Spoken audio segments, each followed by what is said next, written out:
Waqt laqgħa tal-MCSD ġie diskuss il-budget tas-sena d-dieħla. Il-Ministru Tonio Fenech qal li ġew diskuss il-proposti li jagħmlu l-unions fejn sema ħtieġa ta' parteċipazzjoni akbar tan-nisa fid-dinja tax-xogħol. Mistoqsi minn dan l-istazzjon jekk il-kontijiet tad-dawl ma ġewx diskussi f'din il-laqgħa, Tonio Fenech qal li wieġeb biżżejjed mistoqsijiet. Aktar kmieni il-Forum Unions Maltin indirizza konferenza tal-aħbarijiet kif dal-forum għadu mhux rappreżentat fl-MCSD. Paul Paċ qal il-forum wasmat aktar fil-fora Ewropej mill-Gvern Malti għaliex il-forum huwa rappreżentat saħansitra fl-TUC iżda għadu mhux rappreżentat fl-MCSD. Wara li nhar l-erba' flaxija l-Ukren Serġin Nikitwik ta' 39 sena kien ikkundannat għal 25 sena ħabs fil-jiem li ġejjin mistenni jibdew proċeduri għal kawża kostituzzjonali fuq il-validità tal-isqarrija li ta' Nikitwik lill-Pulizija. Minn barra l-kawża kostituzzjonali se jsiru wkoll appell fil-qorti kriminali dwar is-sentenza u anke dwar il-mod kif saret l-interrogazzjoni fil-konfront ta' Serġin Nikitwik.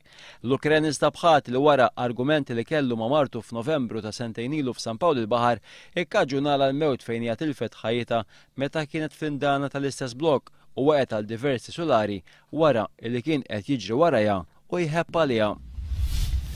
Għawdex u Lawċina dejjem minn żminijiet ibsin kif l-investiment f'Għawdex osfor u miegħu osfor ix-xogħol produttiv.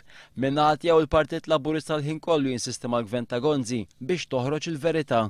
Il-kelliem ewlieni Laburista l-Iżvilupp Sostenibbli f'Għawdex Anton Refalo qal li l-oqsma tal-investimentu tax-xogħol f'Għawdex huma eżempju ċar ta' dak li qed jiġri.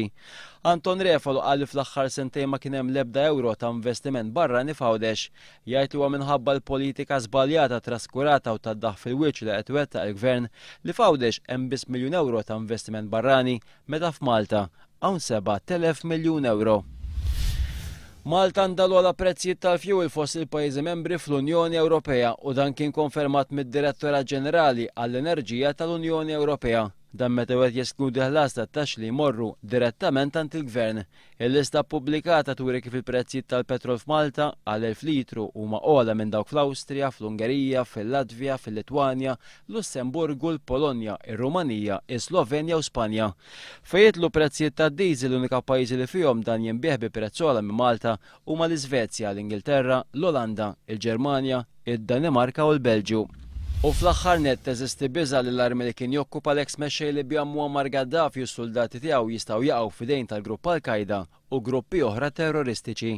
Uffiċjal Ingliż involut fl-operazzjoni tan-NATO fil-Libja qal li qed m'hemmx dettalji dwar l-ammont ta' armi li kellu Gaddafi u s-soldati tiegħu. Sir Stuart Peach jgħid li dawn l-armi f'idej ħżiena huma perikolużi.